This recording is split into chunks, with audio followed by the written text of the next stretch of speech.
Test 2. You will hear a number of different recordings, and you will have to answer questions on what you hear.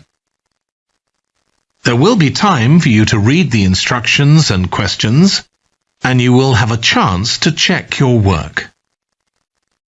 All the recordings will be played once only. The test is in 4 sections. At the end of the test, you will be given 10 minutes to transfer your answers to an answer sheet. Now turn to Section 1.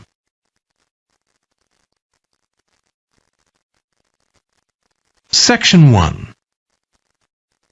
You will hear a woman talking to a doctor at a clinic about a medical problem. First, you have some time to look at questions 1 to 4.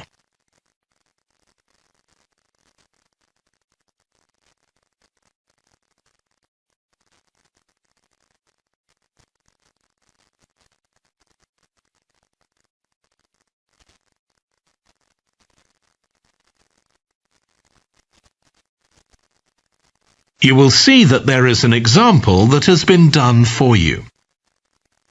On this occasion only, the conversation relating to this will be played first. Hi, come and take a seat. Thank you. My name's Carl Rogers and I'm one of the doctors here at the Total Health Clinic. So I understand this is your first visit to the clinic? Yes, it is. Okay, well I hope you'll be very happy with the service you receive here.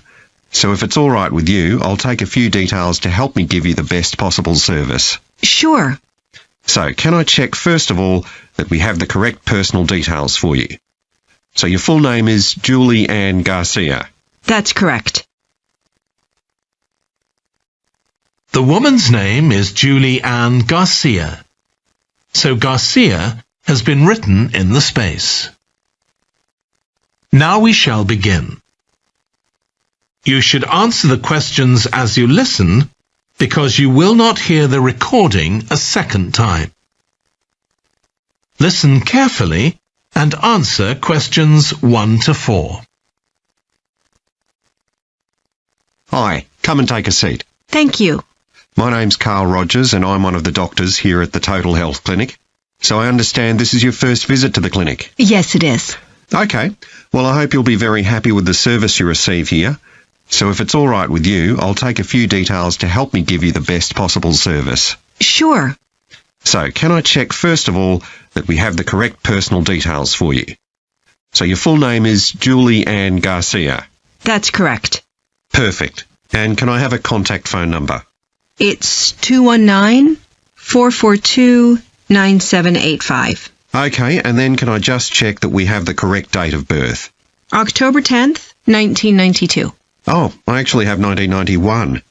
I'll just correct that now. Right, so that's all good. Now I just need a few more personal details. Do you have an occupation, either full-time or part-time? Yes, I work full-time in Esterhazy's, you know, the restaurant chain. I started off as a waitress there a few years ago, and I'm a manager now.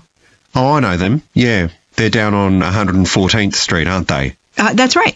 Yeah, I've been there a few times. I just love their salads. That's good to hear. Right, so one more thing I need to know before we talk about why you're here, Julie, and that's the name of your insurance company. It's Cawley Life Insurance. That's C-A-W-L-E-Y. Excellent. Thank you so much. Before you hear the rest of the conversation, you have some time to look at questions 5 to 10.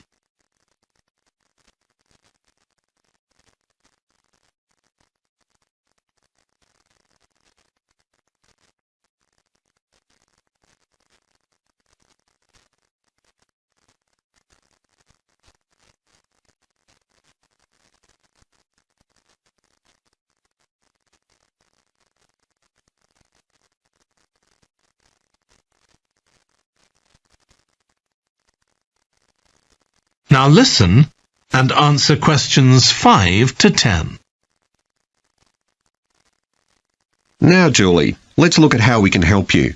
So tell me a little about what brought you here today. Well, I've been getting a pain in my knee, the left one. Not very serious at first, but it's gotten worse, so I thought I ought to see someone about it. That's certainly the right decision.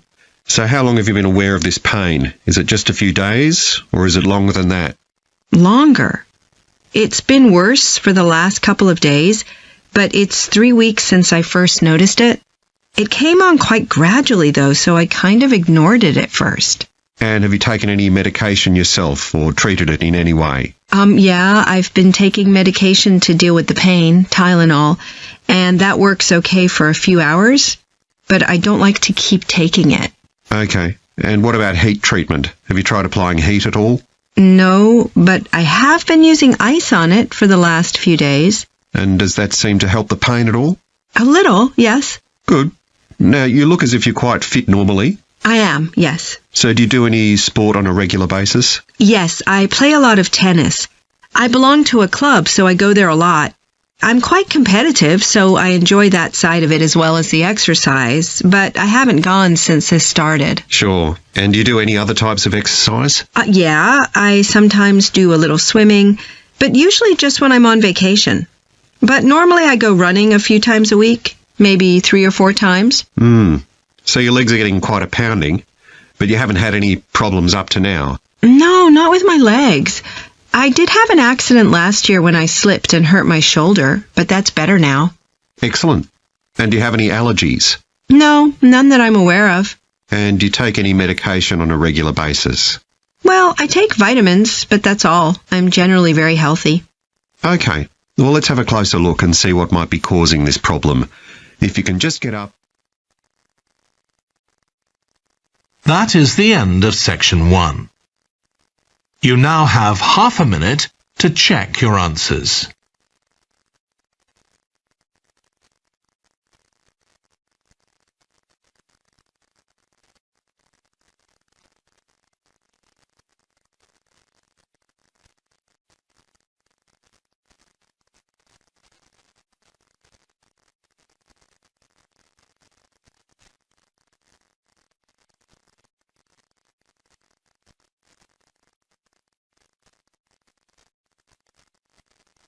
Now turn to section 2.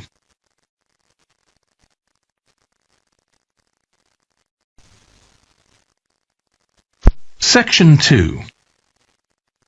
You will hear a guide talking to a group of tourists who are about to visit an English castle. First, you have some time to look at questions 11 to 15.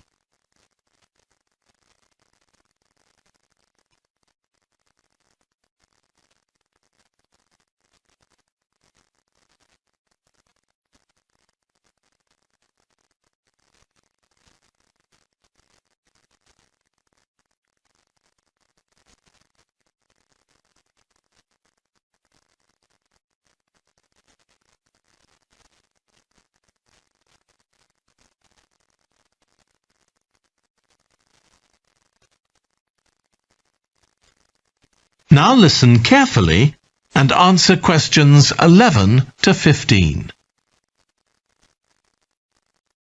We'll be arriving at Branley Castle in about 5 minutes.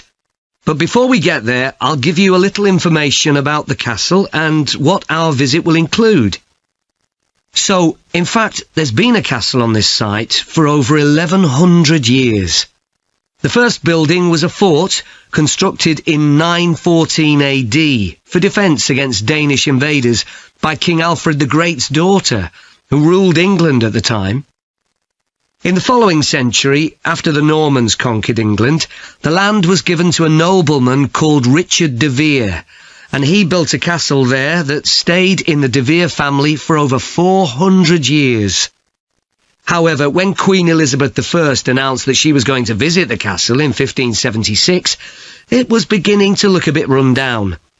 And it was decided that rather than repair the guest rooms, they'd make a new house for her, out of wood, next to the main hall. She stayed there for 4 nights, and apparently it was very luxurious. But, unfortunately, it was destroyed a few years later by fire. In the 17th century, the castle belonged to the wealthy Fennis family, who enlarged it and made it more comfortable. However, by 1982, the Fennis family could no longer afford to maintain the castle, even though they received government support, and they put it on the market. It was eventually taken over by a company who owned a number of amusement parks. But when we get there, I think you'll see that they've managed to retain the original atmosphere of the castle. When you go inside, you'll find that in the staterooms, there are lifelike moving wax models dressed in costumes of different periods in the past, which even carry on conversations together. As well as that, in every room, there are booklets giving information about what the room was used for and the history of the objects and furniture it contains. The castle park's quite extensive. At one time, sheep were kept there, and in the 19th century the owners had a little zoo with animals like rabbits and even a baby elephant. Nowadays the old zoo buildings are used for public displays of paintings and sculpture. The park also has some beautiful trees, though the oldest of all, which dated back 800 years, was sadly blown down in 1987. Now, you're free to wander around on your own until 4:30, but then, at the end of our visit, we'll all meet together at the bottom of the Great Staircase. We'll then go on to the Long Gallery, where there's a wonderful collection of photographs showing the family who owned the castle 100 years ago having tea and cakes in the conservatory. And we'll then take you to the same place where afternoon tea will be served to you. Before you hear the rest of the talk, you have some time to look at questions 16 to 20.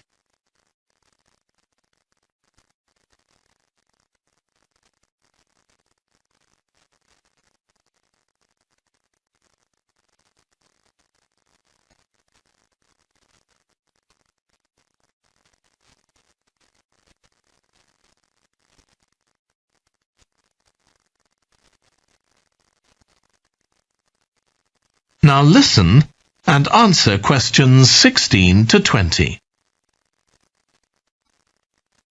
Now, if you can take a look at your plans, you'll see Branley Castle has 4 towers joined together by a high wall, with the river on 2 sides. Don't miss seeing the Great Hall. That's near the river in the main tower, the biggest one, which was extended and redesigned in the 18th century. If you want to get a good view of the whole castle, you can walk around the walls. The starting point's quite near the main entrance. Walk straight down the path until you get to the south gate, and it's just there. Don't go on to the north gate. There's no way up from there. There'll shortly be a show in which you can see archers displaying their skill with a bow and arrow.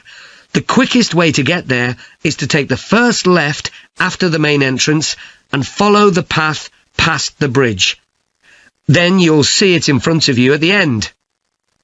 If you like animals, there's also a display of hunting birds, falcons and eagles and so on. If you go from the main entrance in the direction of the south gate, but turn right before you get there instead of going through it, you'll see it on your right, past the first tower. At 3 p.m, there's a short performance of traditional dancing on the outdoor stage. That's right at the other side of the castle from the entrance and over the bridge. It's about 10 minutes walk or so. And finally, the shop. It's actually inside one of the towers, but the way in is from the outside. Just take the first left after the main entrance, go down the path and take the first right. It's got some lovely gifts and souvenirs. Right, so we're just arriving. That is the end of section 2. You now have half a minute to check your answers.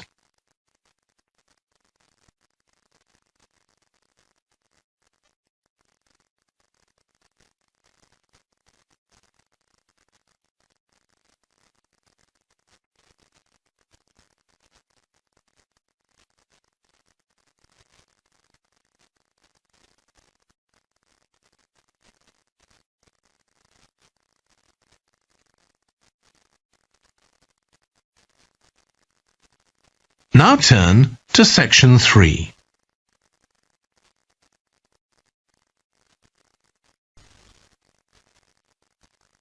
Section 3. You will hear two environmental science students, called Rosie and Martin, discussing their presentation on an extinct animal called the woolly mammoth with their tutor.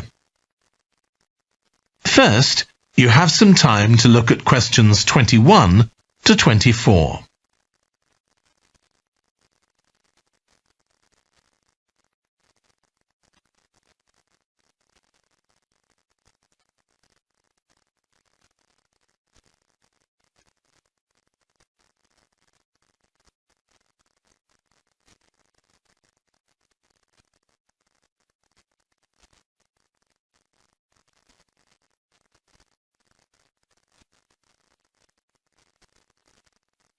Now listen carefully and answer questions 21 to 24.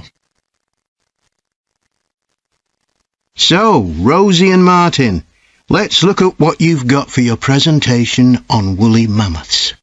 OK, we've got a short outline here. Thanks.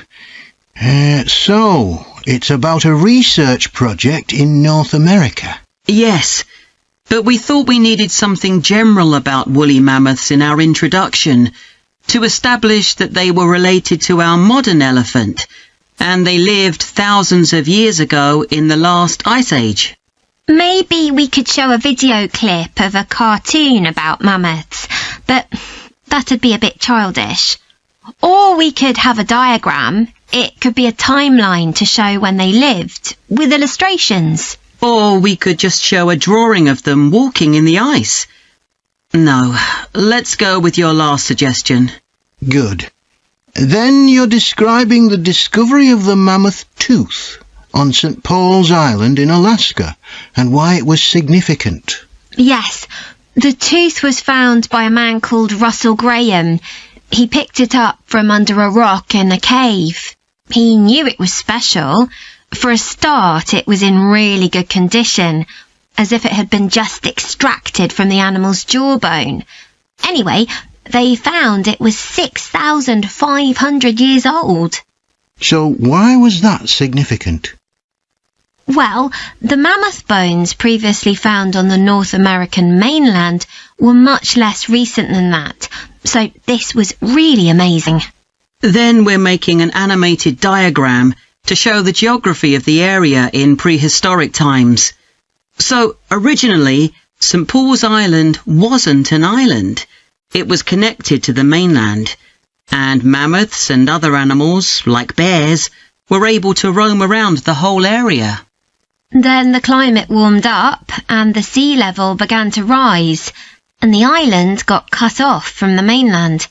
So those mammoths on the island couldn't escape. They had to stay on the island.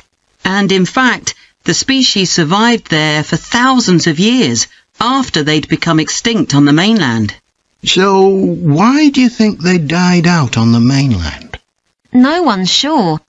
Anyway, next we'll explain how Graham and his team identified the date when the mammoths became extinct on the island. They concluded that the extinction happened 5,600 years ago, which is a very precise time for a prehistoric extinction. It's based on samples they took from mud at the bottom of a lake on the island. They analysed it to find out what had fallen in over time. Bits of plants, volcanic ash, and even DNA from the mammoths themselves. It's standard procedure, but it took nearly 2 years to do. Before you hear the rest of the discussion, you have some time to look at questions 25 to 30.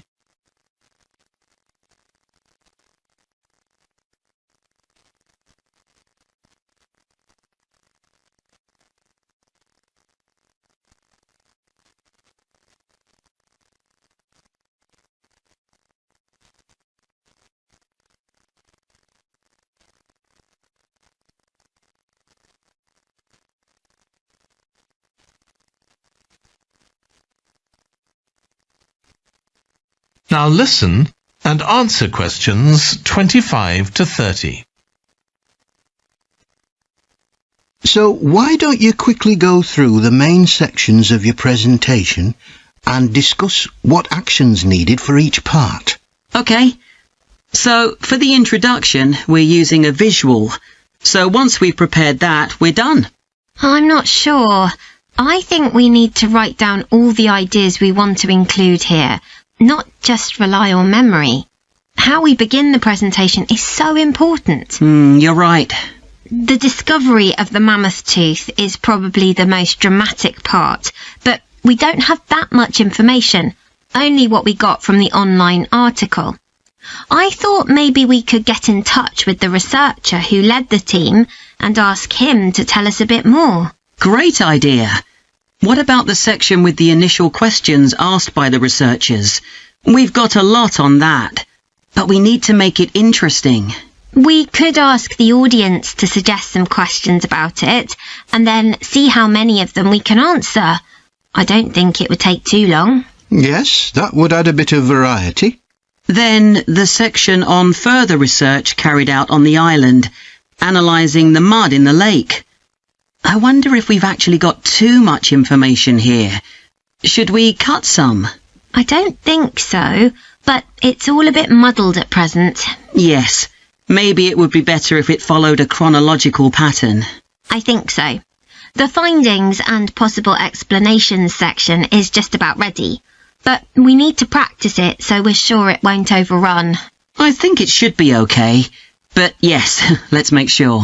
In the last section, relevance to the present day, you've got some good ideas, but this is where you need to move away from the ideas of others and give your own viewpoint. OK, we'll think about that. Now, shall we show you some of the... That is the end of section 3. You now have half a minute to check your answers.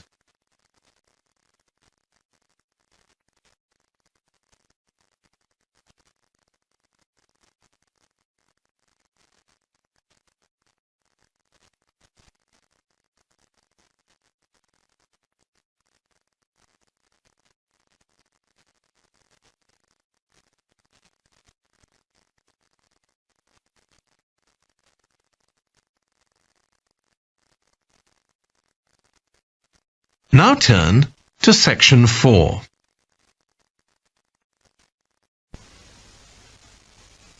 Section 4.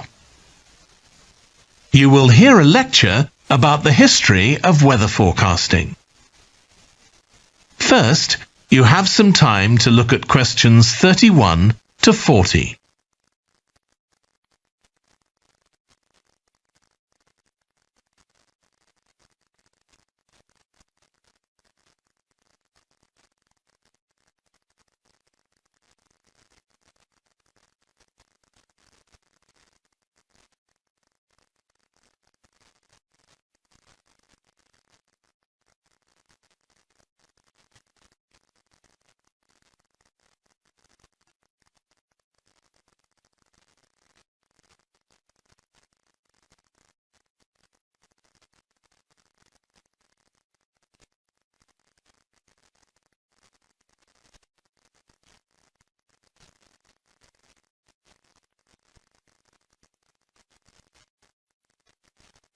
Now listen carefully and answer questions 31 to 40.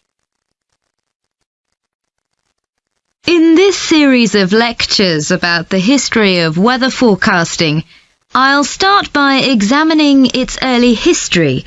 That'll be the subject of today's talk. OK, so we'll start by going back thousands of years. Most ancient cultures had weather gods, and weather catastrophes, such as floods, played an important role in many creation myths.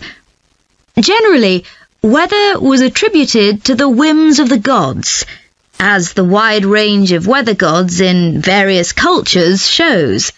For instance, there's the Egyptian sun god Ra, and Thor, the Norse god of thunder and lightning.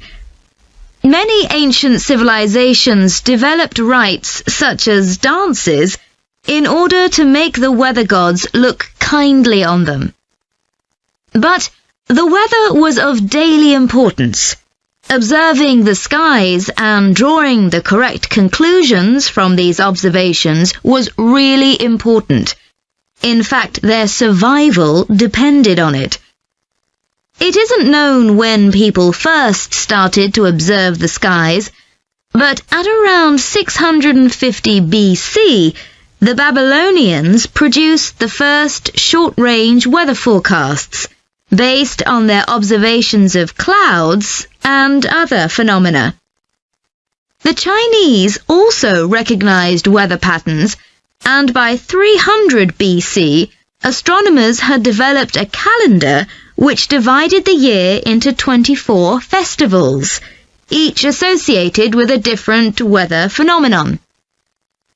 The ancient Greeks were the first to develop a more scientific approach to explaining the weather. The work of the philosopher and scientist Aristotle in the 4th century BC is especially noteworthy, as his ideas held sway for nearly 2,000 years. In 340 BC, he wrote a book in which he attempted to account for the formation of rain, clouds, wind, and storms. He also described celestial phenomena such as halos, that is, bright circles of light around the sun, the moon, and bright stars, and comets. Many of his observations were surprisingly accurate. For example, he believed that heat could cause water to evaporate, but he also jumped to quite a few wrong conclusions, such as that winds are breathed out by the earth. Errors like this were rectified from the Renaissance onwards.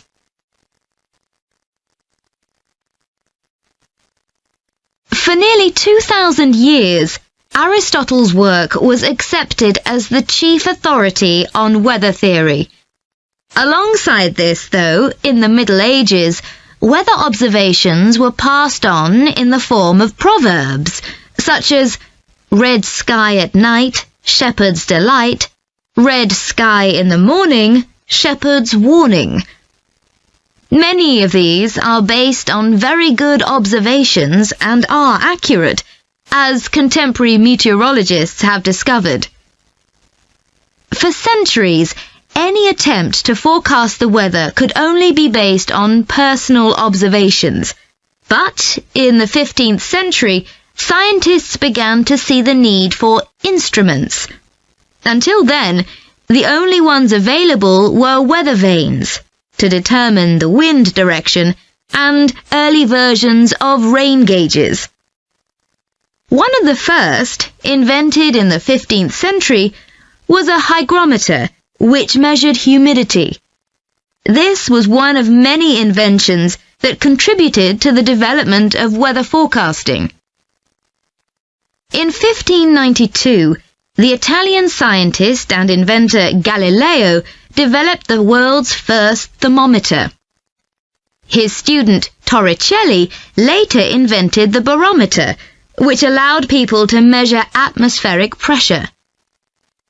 In 1648, the French philosopher Pascal proved that pressure decreases with altitude. This discovery was verified by English astronomer Halley in 1686, and Halley was also the first person to map trade winds. This increasing ability to measure factors related to weather helped scientists to understand the atmosphere and its processes better, and they started collecting weather observation data systematically. In the 18th century, the scientist and politician Benjamin Franklin carried out work on electricity and lightning in particular, but he was also very interested in weather and studied it throughout most of his life. It was Franklin who discovered that storms generally travel from west to east.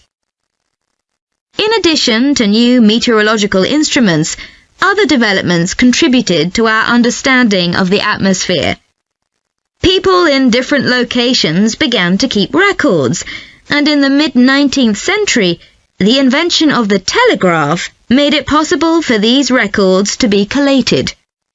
This led, by the end of the 19th century, to the first weather services. It was not until the early 20th century that mathematics and physics became part of meteorology, and we'll continue from that point next week.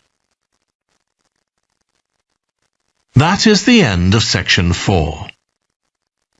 You now have half a minute to check your answers.